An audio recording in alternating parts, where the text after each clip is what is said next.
Push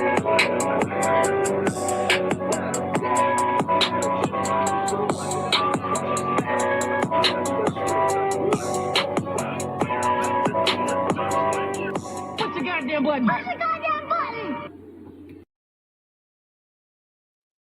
Step away from the console. Excuse me, I'm working. The logs say otherwise. And The system glitches. A mother tried calling 3 times. You hung up 3 times. I just didn't feel like working. Stand up right now. I didn't feel like working that day. That was Crenshonda Latrice Williams, 23 years old, 18 months on the job as a 911 dispatcher for Harris County, Texas. And in that moment, sitting at her console on the 5th floor of the Emergency Communications Center on Travis Street in downtown Houston, she had just admitted to failing a family in the worst way imaginable. What investigators had uncovered in the weeks leading up to this confrontation was a pattern so callous, so indifferent to human suffering, that seasoned detectives struggled to process it.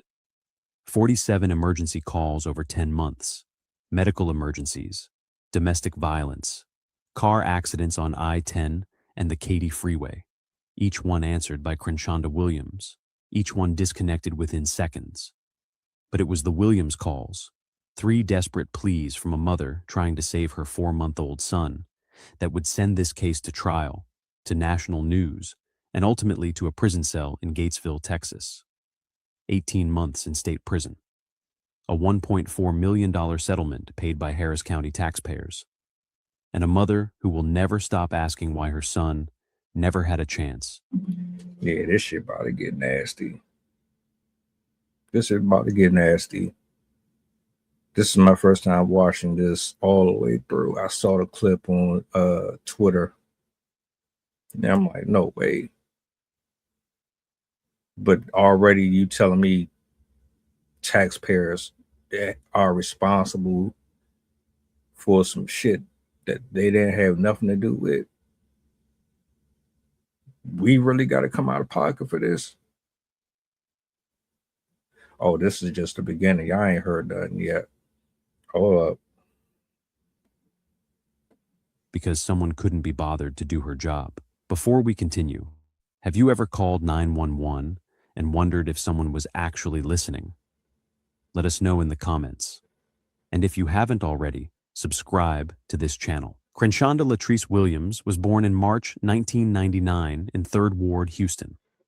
Her mother, Patricia, worked as a dental hygienist at a clinic on Wheeler Avenue. Steady work, decent benefits, home by 6 most nights. Her father, Darnell, drove long haul for Werner Enterprises, hauling freight across Texas. He was gone 2 weeks out of every month, sometimes 3. She was the middle child. Older brother Darnell Jr., younger sister Keisha. They shared a 2-bedroom apartment off Scott Street, cramped but clean. The AC window unit ran all summer and barely kept up with the Houston heat. Patricia kept the place spotless, but 3rd Ward was 3rd Ward. She was pretty. Everyone said so. By middle school, she'd learned that being pretty opened doors. Teachers were kinder. Boys paid attention. Girls wanted to be close to her. She never had to try hard at anything. Things just worked out. Isn't it funny how even a narrator who's probably AI is saying the same thing? Like by now, we should already be past that argument. If you still think that women have it harder than men, let's just leave that out the window. Don't bring it in here. Just thought I'd add that in there because I get tired of hearing that bait page post shit. At Jack Yates High School, she floated through the social hierarchy without effort. Homecoming court junior year, prom court senior year, an Instagram following of 2,000 before graduation, impressive for 2017. She posted selfies, got likes, got comments, got the attention she craved. Her teachers were less impressed. She was bright but easily distracted, one wrote. Another noted strong verbal skills but inconsistent effort. A third observed she was more interested in social life than academics, and frequently on her phone during class. She graduated in 2017 with a 2.4 GPA and no particular plan for what came next. College lasted 1 semester. Houston Community College, fall of 2017. She enrolled in general studies, thinking vaguely about business or communications. She stopped showing up by October, stopped responding to emails from her advisor by November. It wasn't for me, she told her mother. What followed was a string of retail jobs that never stuck. Forever 21 at the Galleria, 3 months. She quit because the manager had an attitude. Ulta Beauty in Memorial City. So let me get this straight. You got a pretty chick who thought that her looks were going to get her through every single door. She was going to become a supermodel or some type of influencer and blow up all over TikTok. It didn't work out that way because she found out that there were other women that had the same appeal that she did, and she was going to have to put in more creativity. Couldn't do it. Ended up taking on a string of positions that she would never be able to settle with because her attitude won't allow her to work underneath somebody else. Sounds about right. 4 months. She quit because she was tired of standing all day. A brief stint at a call center in Greenway Plaza, 6 weeks. She walked out mid-shift because a customer raised his voice. She was 20 years old, living at home, making $9 an hour when she bothered to work at all. Her mother was running out of patience. You need a real job, Patricia told her. Benefits, stability, something you can build a life on. In early 2022, Crenshonda saw a posting for the Harris County Emergency Services District. 911 dispatcher. Starting pay, $17.25 an hour. Full benefits. Pension eligibility after 5 years. Miss Williams, step away from the Excuse console. me, I'm working. The logs. So, long story short,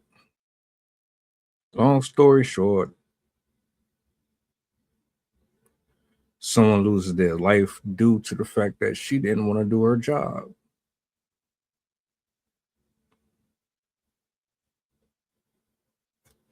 And this is one of the problems we have today in society with spoiling these girls at a young age and not telling them the harsh truth about how life works.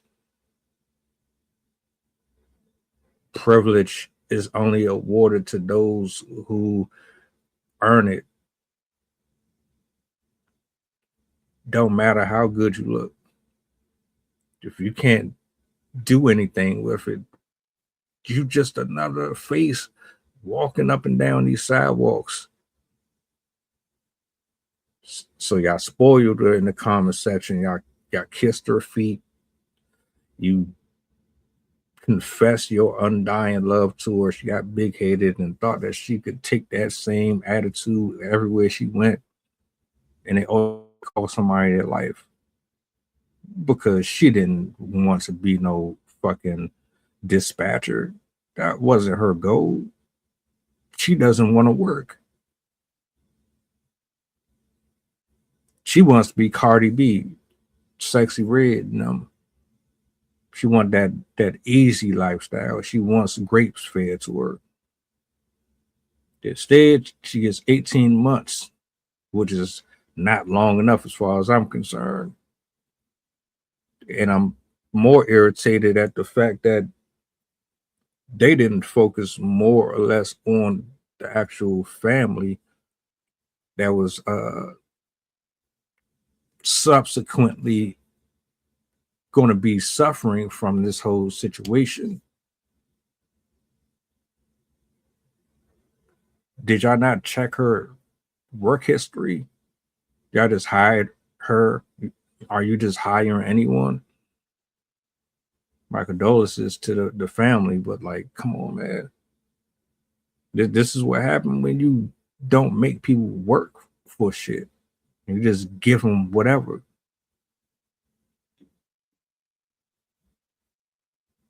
Welcome aboard the flight. This is pilot who shies to talking. We going back to Memphis and coming straight from New Orleans. The estimated time of arrival is about an hour. And I can turn your ghost if you try and play with my power. So when you look up and see the sun flashing, stay in your seat. If the flight attendant say you making trouble, then we got beef. The turbulence might get rocky. You better not spill your food. This is bread and plain if you get it messy.